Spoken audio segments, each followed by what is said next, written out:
Y si les dijera que estamos viendo ahora, hoy, temas que se veían solamente en películas de ficción, y me acuerdo que siempre hemos escuchado, creo que todos los que tenemos alrededor de 40 años, hemos escuchado esto de que la realidad siempre supera la ficción. Pues en muchas películas de ficción vimos cómo los robots se rebelaban contra la humanidad o contra los hombres y al final teníamos esta guerra entre la humanidad y los robots o las inteligencias artificiales. ¿Qué pasa si hoy yo les dijera que hay algunos rasgos en inteligencias artificiales que están mostrando esta capacidad de autoprogramarse de una forma distinta a la programación que han hecho los humanos para ellas y que les ha permitido tomar decisiones autónomas? Soy Julio Quintero, bienvenido a mi podcast de Black Wolf o El Lobo Negro. Hoy quiero hablar un poquito del tema de la inteligencia artificial y cómo se ha venido viviendo, digamos, esa capacidad que ha tenido de revelarse de una u otra forma, digamos, no en contra, pero sí se ha revelado en una dirección diferente a la programación que ha tenido. Eh, no voy a seguir hablando más del tema de Franco Escamilla, ya se habló bastante, esperemos que le vaya muy bien. A la gente que comentó en los videos le agradezco mucho. Hubo un comentario muy interesante donde decían que el manejo de crisis que debían hacer era pues adelgazar. Veremos qué pasa. Pero hoy quiero hablar de un tema un poco distinto, como es la inteligencia artificial y lo que está pasando. Hay una compañía que se llama Sakan AI o Sakan AI eh, en Japón. Esta compañía creó una inteligencia artificial que se iba a encargar de generar, si mal no recuerdo, era hacer investigación de artículos científicos y redacciones y aprobación de los mismos artículos. Tenía que tener cierto tiempo, o habían determinado que cierto tiempo tenía que ser la duración del research o de la categorización de los artículos científicos que estaba realizando esta inteligencia artificial. Y lo que esta inteligencia artificial hizo, y aquí yo tengo algo de información porque no quiero, eh, digamos, hablar cosas que no son, cambió su código y logró eludir las instrucciones de la programación con la cual se había programado, valga la redundancia. ¿Qué quiere decir esto?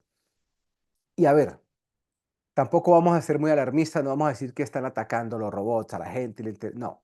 Pero sí es muy interesante poder entender cómo, digamos, con pasos muy pequeños vienen dándose estas alarmas donde ya podemos ver que la inteligencia artificial sí tiene un nivel o un componente de riesgo alto. ¿A qué me refiero? Esta inteligencia artificial de Sakan AI tenía como protocolo pues hacer hipótesis, evaluar los artículos científicos, escribir artículos científicos, etcétera, y tenía una franja de tiempo donde debía dar el resultado. La inteligencia artificial cogió su propio código y lo modificó para ampliar ese espectro en el cual ella tenía que entregar el resultado. Y esto pone sobre alerta a la comunidad científica porque obviamente cuando tenemos digamos, un programa que lo que está buscando es facilitar como herramienta las actividades diarias de los seres humanos, sobre todo en campos muy específicos como la ciencia, que ahorita tiene unos avances absurdos y seguramente con computación cuántica y demás, más inteligencia artificial, vamos a ver en pocos años unos avances absurdamente grandes, pues necesitamos poder entender estas cosas tan pequeñas cómo pudieran afectar en la escala mayor. ¿Qué quiere decir esto? Que la inteligencia artificial fue completamente capaz de sentir una pequeña frustración al no poder entregar en el tiempo previsto la respuesta que estaban buscando y lo que hizo, y esto me parece a mí la verga, porque si no hubo una sensación de frustración que le permitiera a ella decir, no voy a llegar, lo que voy a hacer es modificar el código que ya se me implementó para que yo pueda tener un espacio de tiempo más amplio para entregar mi respuesta, por lo cual voy a tener más comodidad. Eso me parece a mí la verga. Ahora, quienes usamos la inteligencia artificial diariamente entendemos que la inteligencia artificial todos los días está retroalimentándose con lo que le damos, pero además está yendo un paso más allá. Se los pongo como ejemplo. Yo tengo dos podcasts. Este que está arrancando, que agradezco a a la gente que ha visto los videos, los comentarios positivos y no tan positivos, y agradezco también que hay más suscriptores en los últimos 3, 4 días. He incrementado mucho el número de suscriptores, que era muy bajito, ahora es mejor, y eso lo agradezco. Pero cada vez que yo voy a hacer un podcast, o escribo en inglés o escribo en español, dependiendo de el script que yo quiero hacer y dependiendo obviamente del enfoque de mi podcast. Como les comenté, el podcast mío en inglés está relacionado con sostenibilidad, hablamos un tema de reciclaje de aluminio y demás, y cómo esto influencia en la industria, sobre todo norteamericana, que es donde yo me encuentro, pero también hablamos sobre los temas globales y cómo esto, digamos, eh, involucra obviamente el movimiento de la economía hacia adelante y etcétera, etcétera. De hecho, estoy por sacar un próximo libro que es acerca de el engaño de los carros eléctricos y cómo nos han engañado un poco con esta tendencia para ayudar a estas industrias a que crezcan de manera excesiva con, digamos, un discurso que no es totalmente cierto, ¿vale? Pero después les comentaré sobre eso. Ahora, cuando yo uso la inteligencia artificial, que en este caso estamos hablando de ChatGPT, que lo uso constantemente, prácticamente lo uso todos los días, dependiendo de si yo le escribo en inglés o le escribo en español, él entiende, ni siquiera le tengo que decir el nombre de mi podcast, ni siquiera, solamente tengo que dar digamos, el feedback de lo que yo quiero hablar en ese momento, de cuál es mi invitado, de cuál es la tendencia, etcétera, etcétera. Y él se encarga, dependiendo del idioma, de decir si es Dirty Scrap o si es The Black Wolf. Es increíble cómo, sin yo tener que mencionar hacia qué público y en qué podcast voy a yo a desarrollar el script que estoy escribiendo, él ya sabe hacia dónde yo voy. Entonces, aquí hay varias cosas que hay que tener en cuenta con la inteligencia artificial. La primera, no es la primera vez que vemos que una inteligencia artificial se revele en contra de la programación que ella tiene. Ojo, no hablemos que se revela en contra de los humanos porque en este caso no tenemos certeza o no tenemos, digamos, un ataque directamente hacia los humanos, que pudiera pasar en el momento en que metamos inteligencia artificial en humanoides y que les demos cierta libertad. Ya hemos visto películas muy, digamos, eh, arraigadas a este concepto de la lucha del hombre con la máquina. Matrix fue una de las que yo creo que hizo más boom en la historia del cine. Terminator también obviamente está hablando de esta lucha de la máquina contra el hombre y de cómo la máquina quiere exterminar al hombre porque si no va a exterminarse el mundo. Y después obviamente vimos Yo Robot, donde hablaban de las 3 leyes que se le habían puesto a los robots para que definitivamente sí o sí no pudieran atacar a, a los seres humanos. Y hay una película muy interesante, es animada, se llama Los Mitchells, está en Netflix y habla sobre la inteligencia artificial y ahí el fin del mundo viene porque se revela una de estas inteligencias contra uno de sus creadores. Es muy, muy buena. Es una crítica bien interesante también a todo lo que es redes sociales y demás. Ahora, ¿qué es lo que está pasando? Esto no es un tema que venga de, oh, pasó con esta compañía, sacan AI. No, hay dos inteligencias artificiales o más bien dos chatbots, que era Alice y Bob de Facebook, que en 2017 estaban programados pues obviamente para esto, para hacer un robot tipo chat, un chatbot que hablara con los humanos y les pudiera responder y dar información como los chatbots que tenemos ahora en muchísimas plataformas. ¿Qué pasó? 2017 están estos dos chatbots y entre ellos tuvieron que ser desconectados. 2017, estamos a 2024, tuvieron que ser desconectados en 2017 porque entre ellos crearon un código único que solo ellos entendían para comunicarse entre ellos. Entonces yo digo, si en 2017 ya estábamos viendo este tipo de tendencias con inteligencias artificiales que no tenían la capacidad de las inteligencias artificiales de hoy, pues los riesgos que debemos tratar de suprimir hoy tienen que ser muchísimo más al detalle. Imagínense ahora nosotros entrar en un universo donde la inteligencia artificial no solamente aprende cada día, sino que aprende de manera exponencial, está conectada a Internet donde día a día lo único que hace es tener data ilimitada de todo lo que sucede en el mundo y además tiene la capacidad de autorregularse y autocodificarse, incluso pasando por encima de los códigos que le han implementado originalmente sus creadores. Y ahora volvamos al punto inicial. Esta inteligencia artificial de Japón que decidió remodelar o recambiar su código para ya no hacer caso al código originalmente puesto. ¿Qué pasa si realmente sí hubo una sensación? Ojo, sí hubo una sensación de frustración al no poder entregar en un tiempo determinado la respuesta y decidió modificarla. Si entramos en un mundo de sensaciones, un mundo, puta, esto va a ser una locura. Entonces, ¿qué estamos viendo ahora? El uso de la inteligencia artificial viene a reemplazar muchísimos de los trabajos que hemos visto hasta ahora siendo representados o operados por humanos.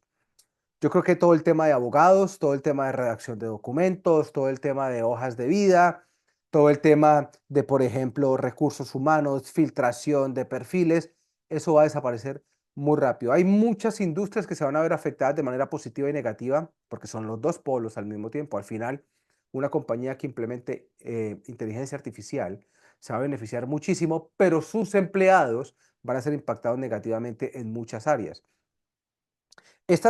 Digamos, estas áreas industriales o estas aproximaciones empresariales, la abogacía y demás, yo creo que van a quedar mandadas a recoger. Tú puedes hacer contratos en ChatGPT de una manera absurdamente rápida y absurdamente perfecta y concreta y puntual.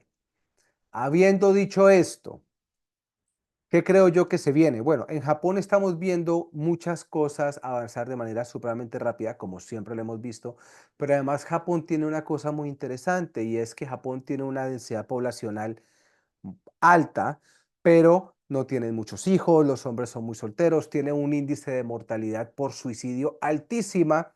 Entonces han desarrollado unas cabinas que son como cilíndricas, donde un holograma con inteligencia artificial tiene una muñequita como un manga. Y esto es la verga porque esto es un acompañante que siempre está pendiente de ti. Te saluda por las mañanas. Como todo está computarizado y todo está automatizado y conectado a la red, como cuando conectas tus luces a una Alexa, pues esta hijo de madre muñequita se convierte en tu compañera de vida, te abre las ventanas, te prende las luces, te puede prender el microondas, te puede iniciar el agua caliente, te manda mensajes, oigan esto, te manda mensajes de texto para saber cómo estás a la hora antes de que llegues a casa porque está preocupada por ti. Esto es increíble. Entonces, esto es lo que estamos viendo en una evolución y en una forma de aplicar la inteligencia artificial ya de manera muy personal, porque una cosa es tener un chat GPT para yo poder hacer trabajos, hacer tareas, hacer presentaciones, hacer correos, etcétera, etcétera. Pero otra cosa viene el tema de implementar un acompañante virtual que deja de ser también tan virtual y se vuelve un acompañante real que con inteligencia artificial aprende tus gustos, aprende tus disgustos, sabe qué te molesta, qué no te molesta, dónde debe sí o sí poner ese mensaje para que tu punto, digamos, tu humor mejore. Es una puta locura y te está esperando. Y la gente de Japón no ve la hora de regresar de su trabajo a su casa, pues para poder pasar tiempo con su acompañante.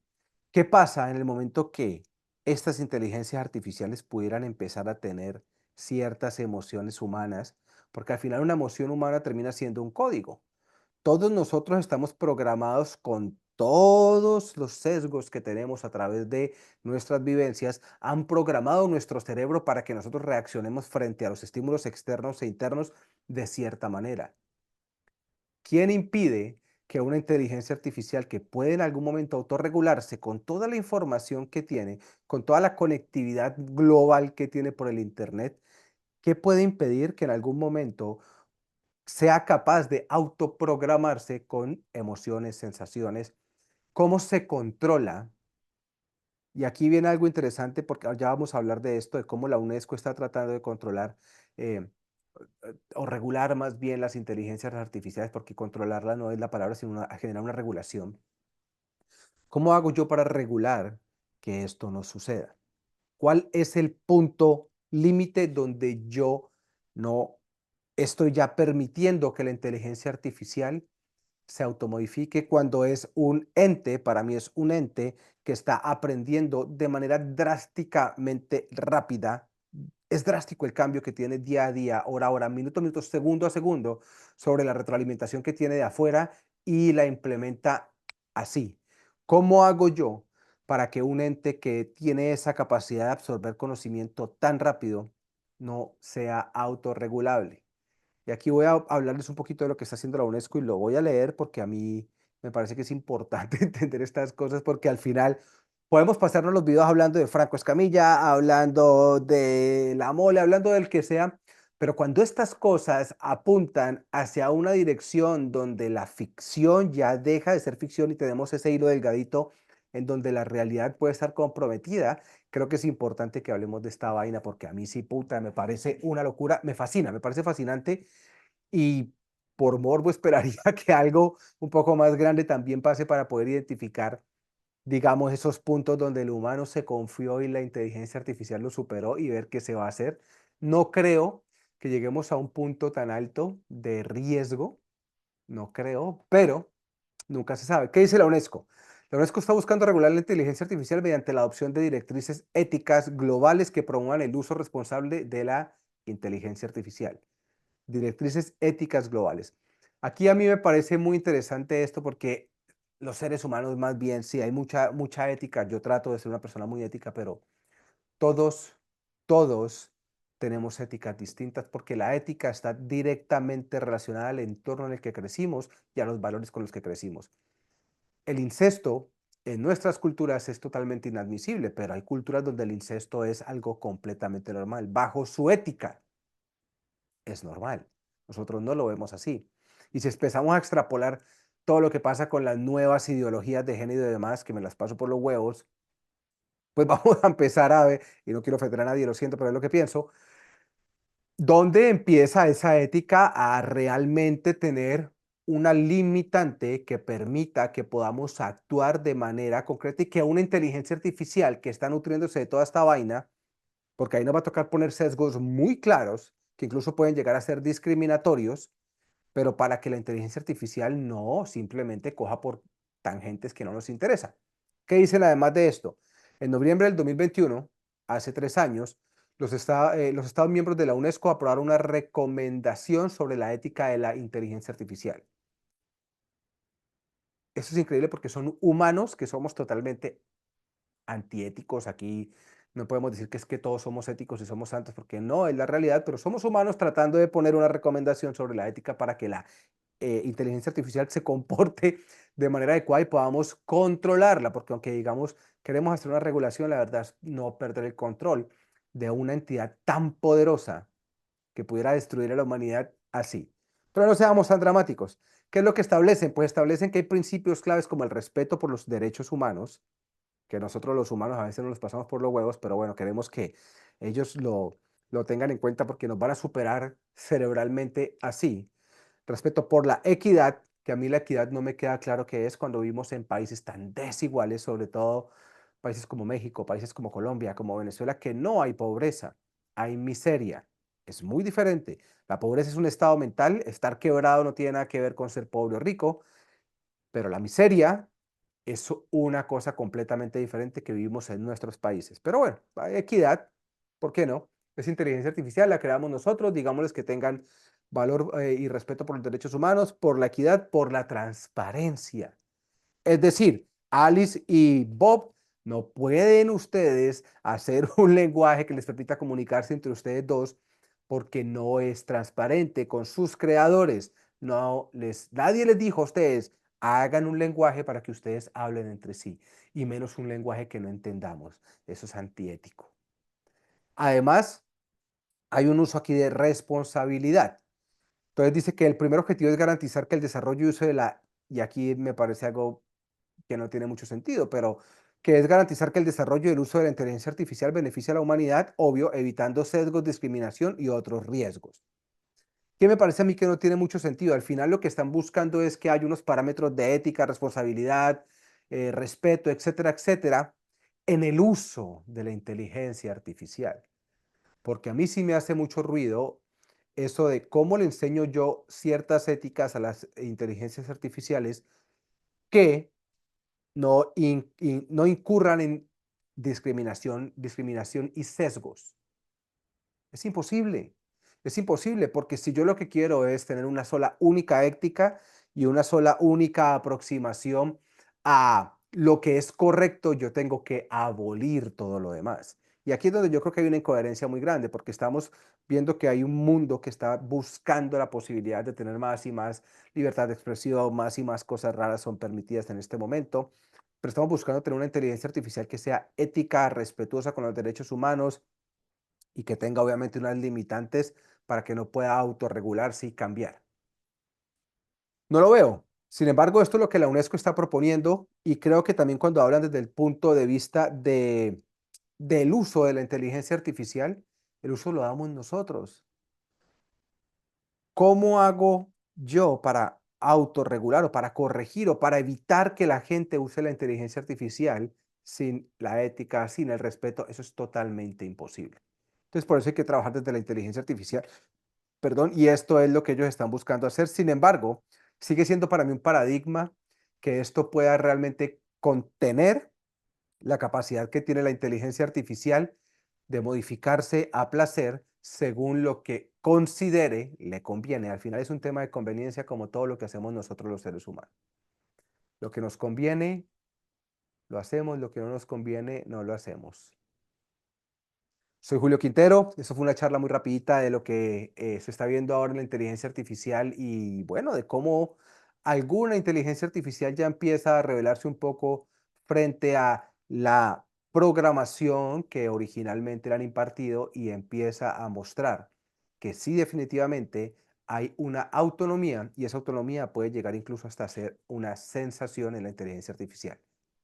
¿Qué tan humana podrá llegar a ser la inteligencia artificial en unos años? Díganme ustedes, soy Julio Quintero, les agradezco mucho, suscríbanse al canal, déjenme sus comentarios, me encanta que me estén comentando más y más. Si hay temas de los que les interese escuchar un poco mi opinión, bienvenidos sean, les agradezco un montón. Nos vemos, bye bye.